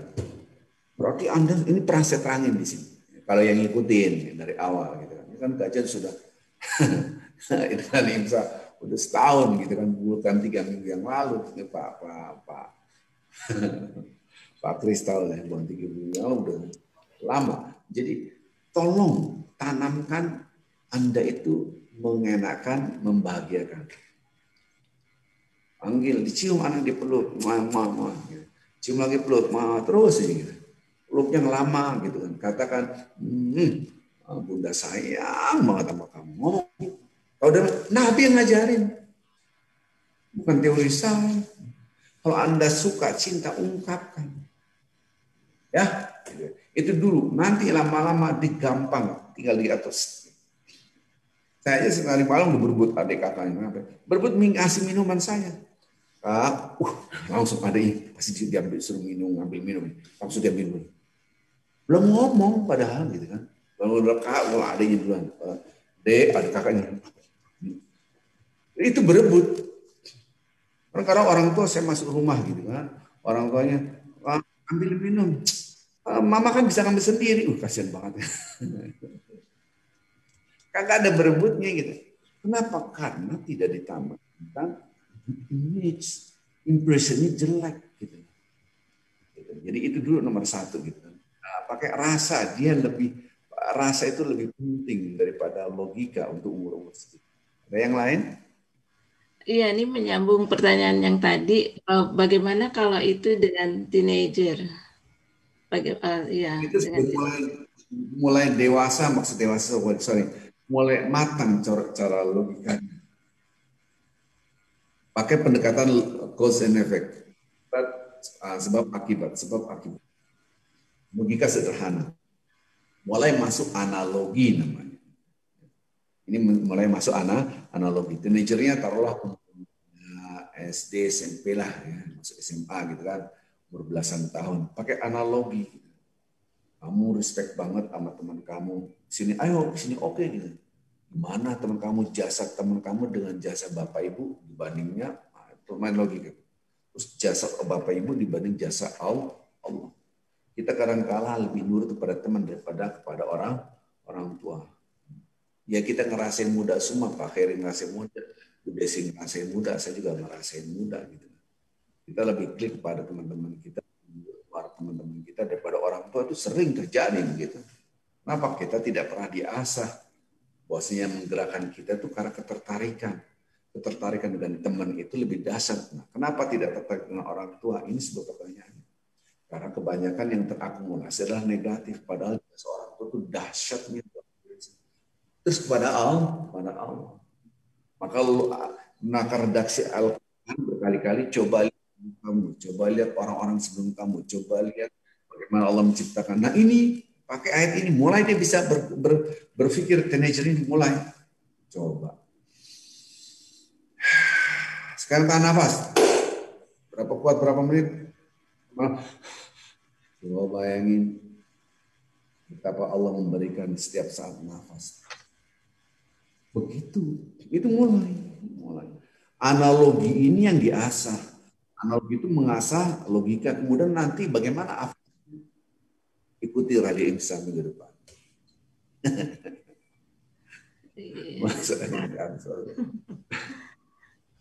Oke, ada lagi nggak Bu Desi?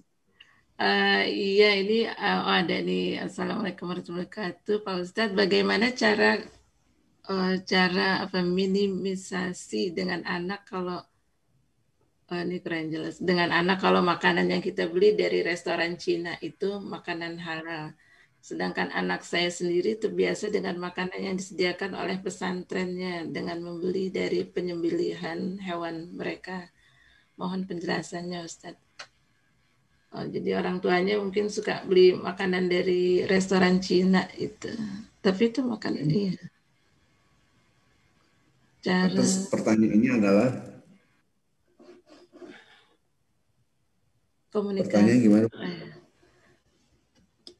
Pertanyaannya sebentar, saya buka dulu pertanyaan. Bagaimana cara? Mungkin iya komunikasi kali itu tadi salah typo itu. Bagaimana cara komunikasi dengan anak kalau makanan yang kita beli dari restoran Cina itu makanan halal? Al-yaqin la yuzalu bisyak. Keyakinan itu tidak bisa dihilangkan dengan keraguan. Anda yakin nggak dari restoran Cina itu kan? Saya nggak tahu kan. Kalau Anda tidak yakin, masuklah zona. Ini maksudnya di Amerika pasti. Di Indonesia nggak mungkin ya. Ini pasti di Amerika atau di Kanada, saya nggak tahu ya. Ini kalau nggak salah dari Pak Dino deh, kalau nggak salah. Jadi kalau saya lihat Al-yaqinu la yuzalu bisyak. Kalau Anda yakin seyakin-yakinnya, sudah tidak boleh dihilangkan dengan keraguan. Mungkin anak kita sudah tertanam banget, itu keren banget. Berarti dia tindakan preventifnya luar biasa. Ya. Semua serba yang halal. Ini halal apa enggak? Dia nggak mau makan. Jangan dipaksakan makan. Jangan dibenturkan keyakinan dia dengan keinginan kita. Nggak boleh. Kenapa Ustaz? Nanti ada image yang berbahaya. Bukan masalah makanannya. Dia kesannya orang tua ini bla bla bla. Nah ini efeknya kemana-mana nanti. Ya sudah, kamu nggak makan nggak apa-apa. Berikan kebebasan dia, punya keyakinan. Karena di Amerika kan sangat ketat sekali makanan. Mungkin sudah tertanam dalam pondok pesantren kita ini halal serba halal. Nah, makanlah, seandainya Bapak beli dari restoran Cina yakin itu halal, Anda tinggal meyakinkan dialog komunikasi dengan anak, ya kan halal. Ya kan siapa namanya chefnya aja langsung, chefnya tanya, lu masak pakai apa yang halal apa enggak? Bisa berdialog begitu. Kalau tidak sampai keyakinan, jangan dipaksa dia makan apa yang kita makan. Cari solusi lain. Karena saya sendiri nggak mau maksa orang. Ya. Apalagi ini berkaitan dengan keyakinan. Please jangan mencoba untuk, karena nanti kesan anak terhadap kita jadi buruk, dan itu keyakinan anak akhirnya under pressure, di bawah tekanan. Maka sikap dialogis itu yang harus kita tanamkan. Sikap dialogis ini kan ditanamkan oleh Allah kepada kita. Karena Al-Quran adalah hudal lil muttaqin, petunjuk buat orang bertakwa. Al-Quran itu. Dan di dalam Al-Quran Allah pun dialog dengan syaitan. Ma manaka alla tasjuda id amartuka. Kenapa engkau tidak sujud ketika aku suruh? Kenapa engkau tidak sujud? Faktor apa yang menghalangi Anda tidak sujud ketika aku suruh? Itu Allah bertanya kepada iblis. Saya ulang lagi, Allah bertanya kepada iblis. Allah maha kuasa, maha mampu, dan Allah maha tahu. Nggak pakai nanya juga Allah tahu.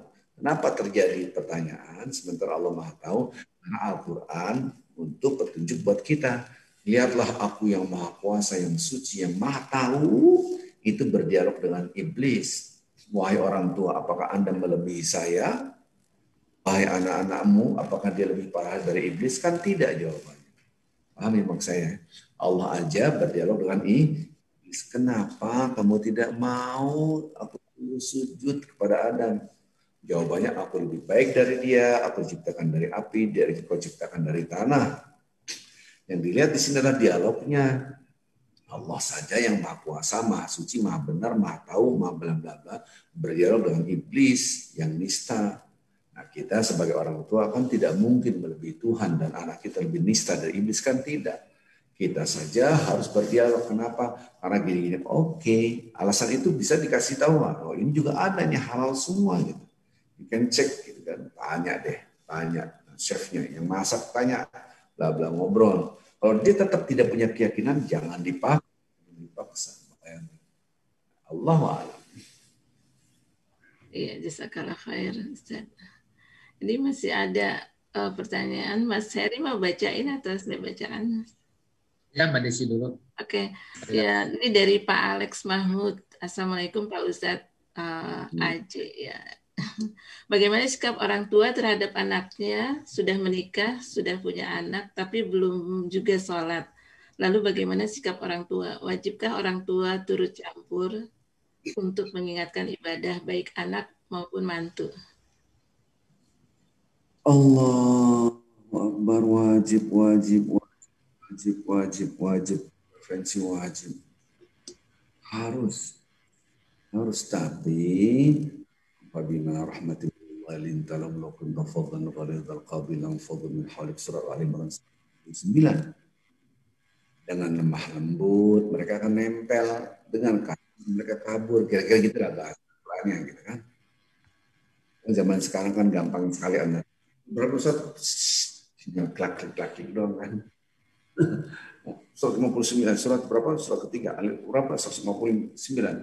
Itu teksnya adalah ada dengan lemah lembut caranya. Tapi intervensi wajib. Karena itu adalah amanat 666. Surat 66 ayat 6. Ya alladzina amanu, hai orang-orang beriman, qu anfusakum wa ahlikum nar.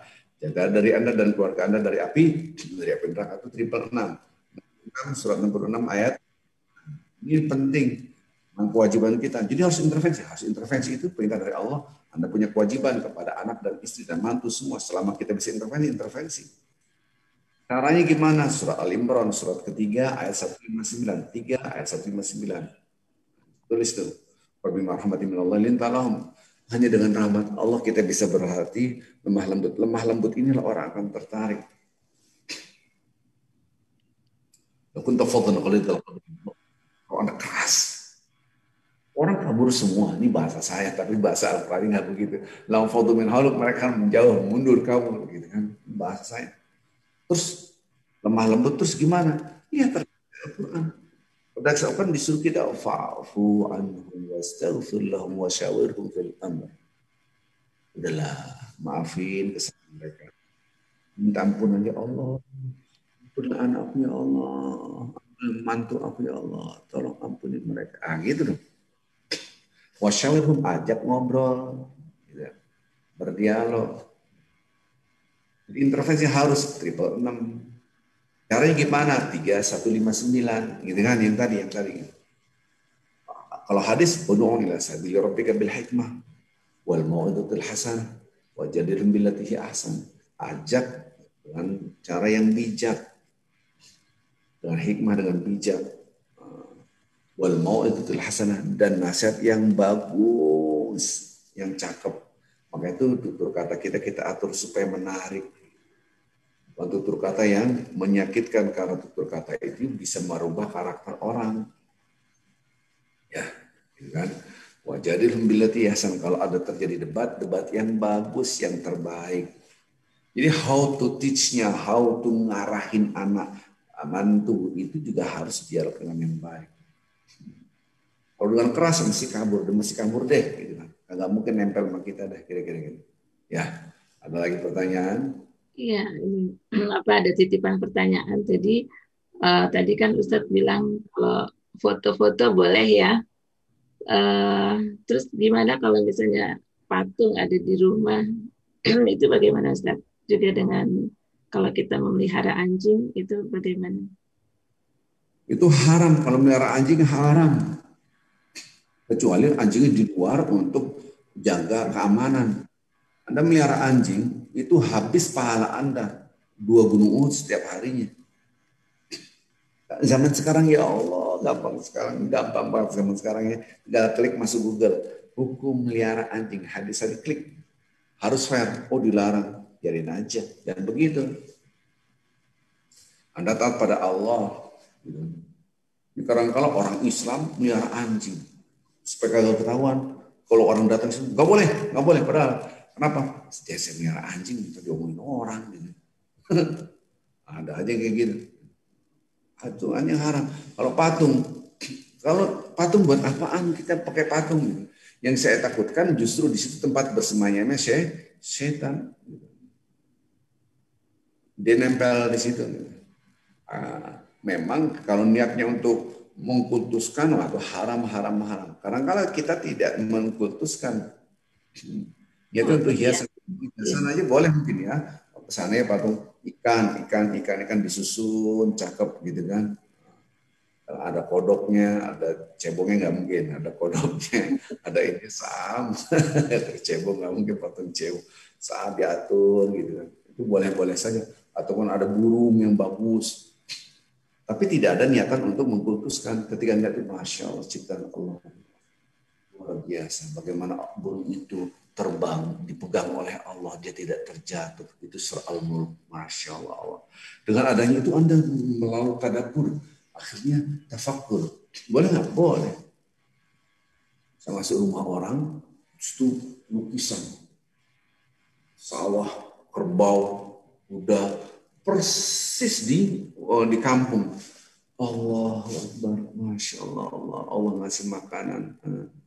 Mata'allakum wa li'an'amikum. Ada makanan-makanan itu dari rumputnya untuk binatang, untuk tumbuhannya untuk manusia. Berdasar Al-Quran, ini surah An-Naziat, ini surah langsung keluar semua. Allahumma shalli ala Muhammad. Berzikir saya lihat itu, bayangin. Nah, kecuali Anda patung, ini ada soal haram. Rumah saya aman gara-gara patung ini haram. Maka itu lihat dulu, Anda menyebabkan lebih dekat dengan Allah atau semakin jauh dari Allah. Gitu. Kalau semakin dekat dengan Allah, kenapa tidak? Tidak ada larangan. Tapi namanya anjing dibolak-balik tetap haram, haram, haram, haram, haram. Tidak boleh Anda melihara anjing dalam rumah. Kecuali untuk berburu, kecuali untuk menjaga rumah. Gitu kan. Nggak boleh di dalam, kadang-kadang anjing kan dalam rumah seperti boneka. Iya. Ini yang haram. Lagi. Iya, bisa kalah khair. Iya, gimana Mas Heri? Di sana ada pertanyaan juga di. Ya, ada Ustadz tentang pertanyaan tadi mengenai sholat khusyuk. Jadi tadi saya mendengar Ustadz yang Ustadz sampaikan itu, kadang kita sholat itu tidak khusyuk ya. Jadi mencium ini, mikirin itu gitu. Nah,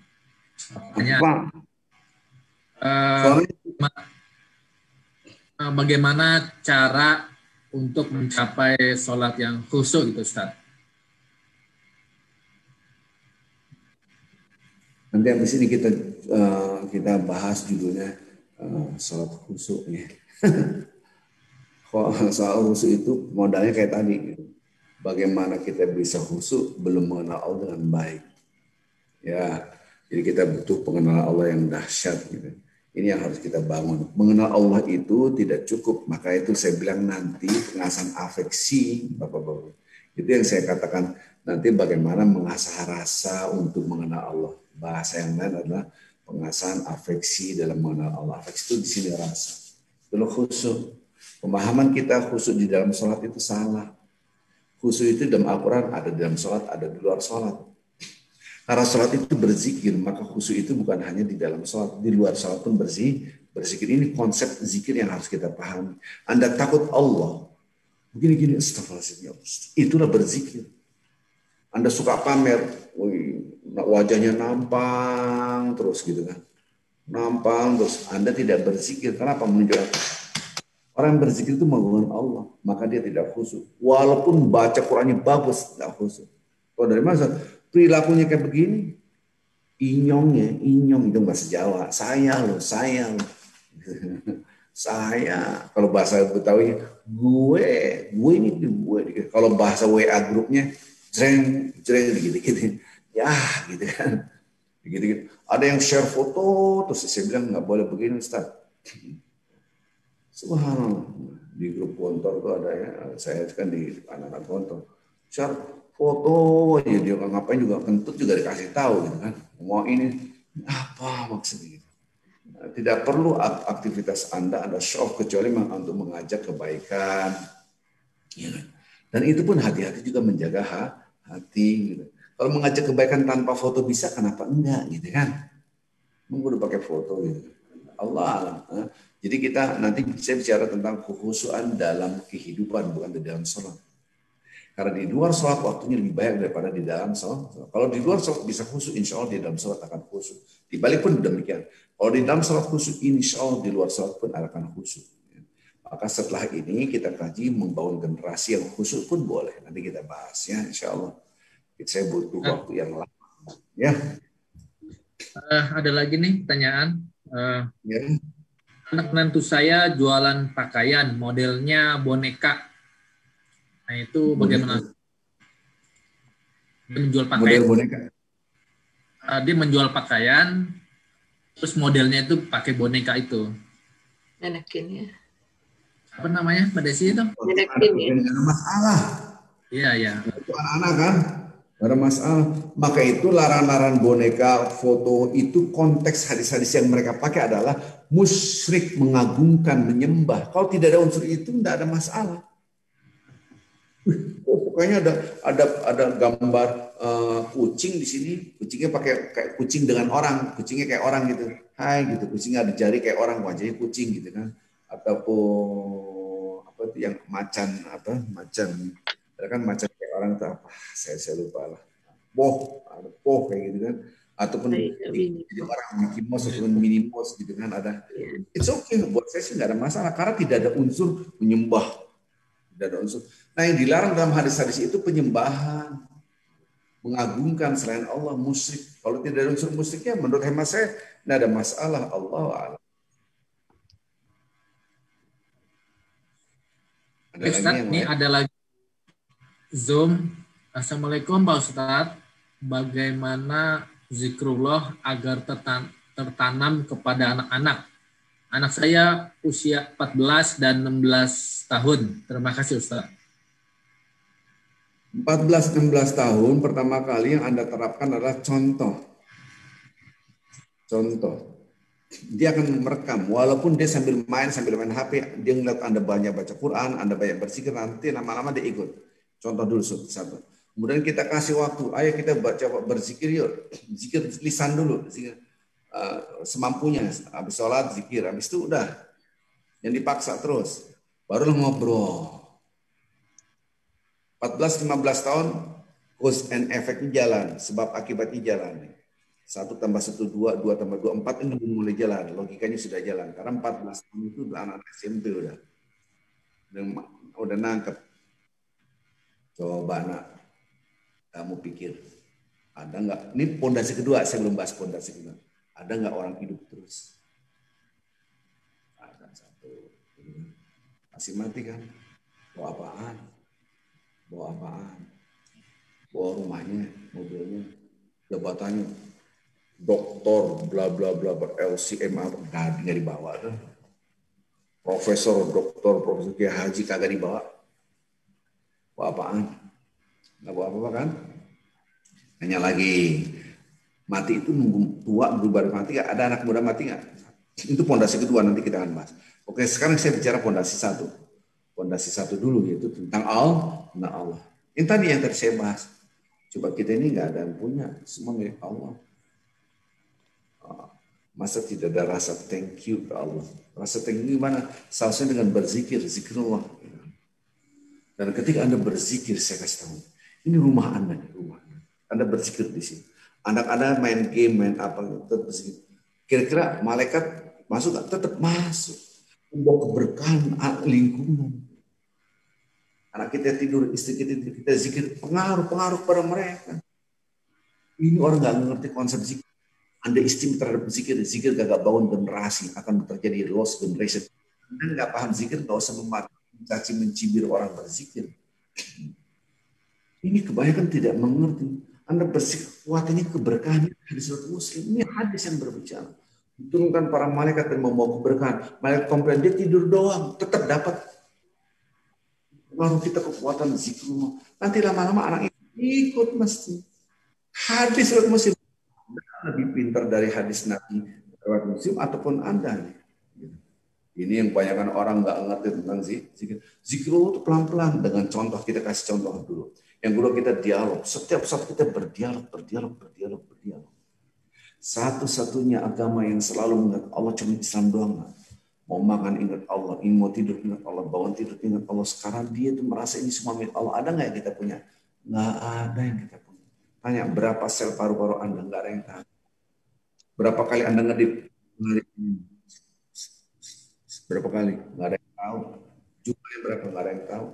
Allah yang tahu. Anda ngatur ngedip? Enggak. Ada angin. Itu bukan kita yang ngatur. Terus ajak dialog. Ini udah masuk umur 14-16 udah masuk.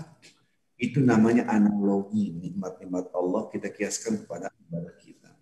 Karena pancaran ibadah itu nampak pancaran syukur yang dahsyat ibadahnya. Di situ berzikir dikit-dikit alhamdulillah. Kalau Bapak Ibu yang bertanya ini, Anda sudah mempunyai rasa, ya alhamdulillah berzikir terus berzikir. Minta pada Allah, ya Allah, jadikan anak-anakku ahli zikir, jadikan anak-anakku wali Allah. Begitu dong minta. Kalau minta tuh yang keren ya gitu. Jadikan anak-anakku menjadi wali-wali Allah. Begitu minta. Berzikir terus. Kira-kira dikasih nggak? Insya Allah. Ya, terus dan itu namanya pengasahan afeksi nanti. Ya. Ada 3 pilar afeksi. Besok insya Allah minggu depan kita akan bahas kajian lanjutan ini. Ya. Terima kasih Ustaz. Baik sahabat Roda yang berada di Zoom, sekiranya ada yang mau bertanya bisa klik raise hand semuanya kepada Ustadz, atau Mbak Desi bisa lihat di YouTube apakah ada yang masih bertanya atau pertanyaan. Iya. Ya di chat nggak ada. Ya, ada lagi pertanyaan. Ya, sahabat Radio Indonesia bisa di unmute ya. Silahkan kalau yang mau bertanya. Ya. Sepertinya tidak ada Mbak Desi ya? Iya, nggak ada di. Oke. Baik, alhamdulillah sahabat Radio Insa, tanpa terasa karena sudah diangkat pertanyaan lagi, tanpa terasa kita sudah sampai di penghujung acara, dan sebelum kami menutup acara ini, kami mempersilahkan Ustadz untuk memberikan kesimpulan dari materi pada sore malam hari ini, sekaligus doa penutup acara Ustaz. Baik Bapak Ibu yang cinta Allah Subhanahu wa taala, amat sangat banyak perintah Allah yang kita lalaikan, khususnya perintah-perintah membaca alam semesta. Itu ada tanda kebesaran Allah. Itulah namanya mengenal Allah. Betul, Allah memerintahkan kita sholat, tapi sholat itu adalah buah daripada mengenal. Karena sholat adalah mengingat. Maka mengingat Allah ini akan lemah, susah. Harus disuruh-suruh anak-anak kita. Kenapa? Karena mengenal Allahnya lemah. Mengingat lemah karena mengenal. Nah, sekarang kita kenal Allah. Siapa diri kita dari yang tidak ada menjadi ada. Lihat tubuh kita, itulah tanda kebesaran Allah. Kita bisa mendengar, bisa melihat, bisa bernafas, bisa bertutur kata, bisa makan, bahkan makanannya pun disuruh Allah, kita disuruh memperhatikan. Minumannya pun kita disuruh, bahkan air yang turun dari langit itu disuruh agar kita bersyukur. Inilah yang kita asah. Bagaimana yang kita sudah ketahui itu masuk ke dalam hati. Insya Allah minggu depan Radio Al-Insa, mudah-mudahan saya dengan Masjid Al-Hikmah tetap berkolaborasi dalam kajian membangun generasi Qurani. Insya Allah hari Sabtu dan Ahad tetap kita akan bahas tentang zikir. Dan saya mohon maaf yang sebesar-besarnya ketika hari Ahad kemarin ada trouble masalah internet, ya mungkin masalah kuota, masalah apa saya tidak tahu, kemarin ada masalah. Mudah-mudahan kita tetap mengenal Allah setiap saat melalui ciptaan Allah. Subhanakallah bihamdik, asyhadu an la ilaha illa anta, astaghfiruka wa atubu ilaik. Assalamualaikum warahmatullahi wabarakatuh. Waalaikumsalam warahmatullahi wabarakatuh. Demikianlah sahabat Radio Insa acara sore hari ini. Mudah-mudahan kita dapat mengambil manfaat yang besar. Kami atas nama kru Radio Insa yang bertugas, saya Harry dari stasiun Vancouver, Kanada, Mbak Desi dari stasiun Gettysburg, Maryland, dan Mas Rahmat, streamer kita dari Seattle. Kami berdua mohon undur diri dulu. Mohon maaf bila ada yang kurang berkenan. Wabillahi taufik wal hidayah. Assalamualaikum warahmatullahi wabarakatuh. Waalaikumsalam warahmatullahi wabarakatuh. Pak Ustadz, terima kasih Mbak Desi. Terima kasih. Pak Hari.